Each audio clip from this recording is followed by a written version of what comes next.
akhirnya. Masih semangat kan? Setelah sebelumnya kita mempelajari apa itu penelitian audiens dan kenapa serta apa manfaatnya untuk membuat konten SEO, kali ini kita akan coba menerapkan bagaimana cara melakukan riset audiens secara langsung. Yuk kita coba! Untuk melakukan riset audiens, pertama kali yang perlu dilakukan adalah melakukan penelitian user persona. User persona adalah karakter fiksi yang dibuat berdasarkan penelitian untuk mewakili target audiens yang mungkin menggunakan atau mengkonsumsi layanan, produk, barang, dan jasa, ataupun membaca konten kamu. Untuk melakukan penelitian user persona, kalian bisa lihat contoh berikut ini, yaitu user persona yang dibagi menjadi 3 kategori. Ada kategori small family, millennials, dan single woman. Untuk karakter ini, itu bisa kalian buat berdasarkan fiksi, jadi kalian bisa menamainya berdasarkan yang sesuai dengan penelitian. Untuk penelitian user persona ini, teman-teman bisa membagikannya berdasarkan rentang usia, di mana tempat mereka tinggal, kemudian tahap kehidupan, dan juga berapa banyak pemasukan yang mereka dapatkan setiap bulannya. Seperti contohnya untuk kategori small family, di sini dibagikan ke dalam rentan usia 34 dan 38 tahun. Kemudian untuk tahap kehidupannya mereka adalah pasangan yang beranak satu. Lalu untuk pemasukannya sendiri didapatkan dari pemasukan tunggal, yaitu mungkin dari suaminya. Kemudian untuk besaran pemasukannya yaitu sekitar 71.000 US dollar.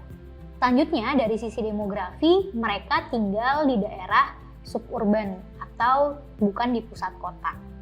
Kemudian buying point atau kebutuhan mereka adalah mencari rumah yang affordable atau rumah yang harganya terjangkau. Lalu dekat dengan sekolah karena mereka sudah mempunyai anak dan juga dekat ke tempat kerja. Kemudian kategori yang kedua yaitu kategori millennials. Kemudian di rentan usianya sendiri dibagikan di usia 32 dan 31 tahun. Untuk pemasukannya sendiri mereka ada di dual income atau masing-masing pasangan memiliki pemasukan. Dan untuk para millennials ini digambarkan belum memiliki anak. Selain itu digambarkan bahwa millennials ini merupakan orang yang baru pertama kali ingin membeli rumah. Selain itu, uang yang mereka miliki juga masih cenderung lebih banyak karena tidak memiliki anak. Untuk buying points atau kebutuhan mereka, yaitu mereka ingin memiliki rumah yang dekat dengan tempat kerja. Kemudian mereka menginginkan rumah yang bisa direnovasi atau menjadi investasi. Dan terakhir, mereka juga mempertimbangkan mengenai dampak lingkungan dari rumah tersebut. Dan kategori terakhir yaitu kategori single woman. Di sini digambarkan kategori single woman ini ada di rentan usia 68 tahun. Dan dia adalah orang yang sudah pensiun. Untuk pemasukannya sendiri ada di taraf ekonomi kelas menengah. Dan untuk life stage-nya, single woman ini telah memiliki 2-3 anak yang sudah ada di tahap berkuliah atau sudah dewasa.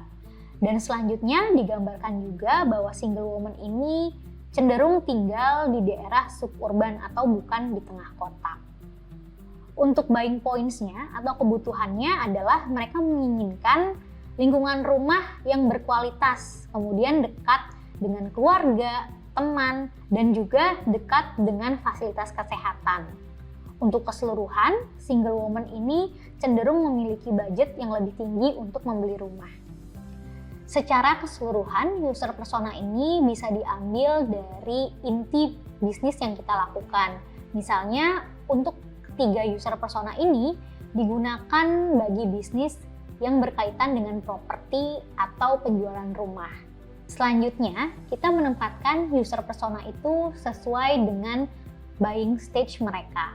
Seperti yang sebelumnya disebutkan bahwa user buying stage itu terbagi menjadi 3 tahap, yaitu awareness, consideration, dan decision. Yang pertama yaitu tahap awareness, di mana audiens ini masih berusaha mencari area yang paling tepat untuk ditinggali bersama keluarga mereka. Dan kemudian di tahap kedua, yaitu di tahap consideration, small family ini sudah mulai memperhatikan lokasi yang paling tepat di mana mereka ingin membangun rumah. Selain itu, mereka juga mulai mempertimbangkan developer untuk membangun rumah. Di tahap consideration ini, mereka juga sudah mulai mencari tahu tentang kota yang ingin mereka tinggali. Misalnya fasilitas kesehatannya, kemudian juga bagaimana akses transportasinya, dan lain-lain. Selanjutnya adalah tahap decision. Di tahap decision ini, user persona small family sudah yakin untuk membeli rumah tersebut karena sebelumnya dia sudah mempertimbangkan lokasi, kota, dan bahkan developernya. Dan selanjutnya adalah output SEO dari user persona. Setelah mengetahui masing-masing karakteristik dari user persona tersebut, seperti usianya, kemudian gaya hidupnya, tempat tinggalnya, juga life stage-nya di mana, kita juga telah membaginya sesuai dengan user buying journey, seperti awareness, consideration, dan decision. Untuk SEO, masing-masing user buying journey ini bisa diturunkan menjadi keywords. Untuk tahap awareness, keywords yang bisa diturunkan antara lain adalah keywords yang bersifat lebih general. Contohnya misalnya adalah lelang rumah, atau juga tentang mencari developer, atau cari developer, dan lain sebagainya. Kemudian untuk tahap consideration, keywords yang digunakan bisa mulai lebih spesifik. Contohnya adalah bagaimana cara membeli rumah atau syarat KPR, atau bisa juga keywords yang berkaitan dengan syarat-syarat membeli rumah. Selanjutnya adalah tahap decision. Untuk tahap decision ini, keywords yang digunakan bisa lebih spesifik, bisa langsung menuju ke halaman penjualan. Misalnya, menggunakan keywords jual rumah terbaik, atau rumah mewah di Jakarta Selatan, atau misalnya rumah KPR di Tangerang. Jadi sudah lebih spesifik lagi. Untuk journey di tahap awareness sendiri, biasanya orang masih mencari tahu informasi secara general dan belum terlalu spesifik. Kemudian di tahap consideration, biasanya orang sudah mulai mempertimbangkan tempat-tempat yang potensial untuk ditinggali atau developer yang bagus untuk dipilih. Dan di tahap decision, journey-nya di sini user sudah mulai membandingkan harga serta membandingkan customer service yang diberikan oleh developer tersebut.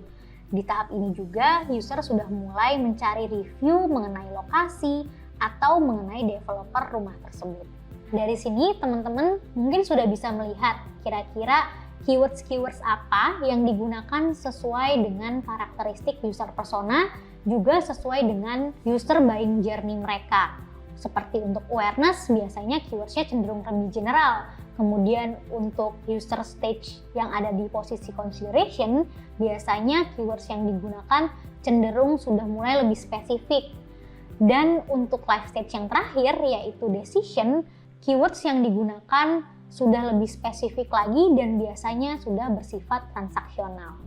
Di video ini teman-teman sudah belajar mengenai user persona dan membaginya ke dalam user buying journey sesuai dengan tahapan-tahapan mulai dari awareness, consideration, dan decision. Selain itu, teman-teman juga sudah mulai tahu kira-kira keywords apa sih yang sesuai dengan karakteristik juga user buying journey mereka. Di video selanjutnya, kita akan belajar mengenai penelitian topik. Yuk, kita simak video selanjutnya.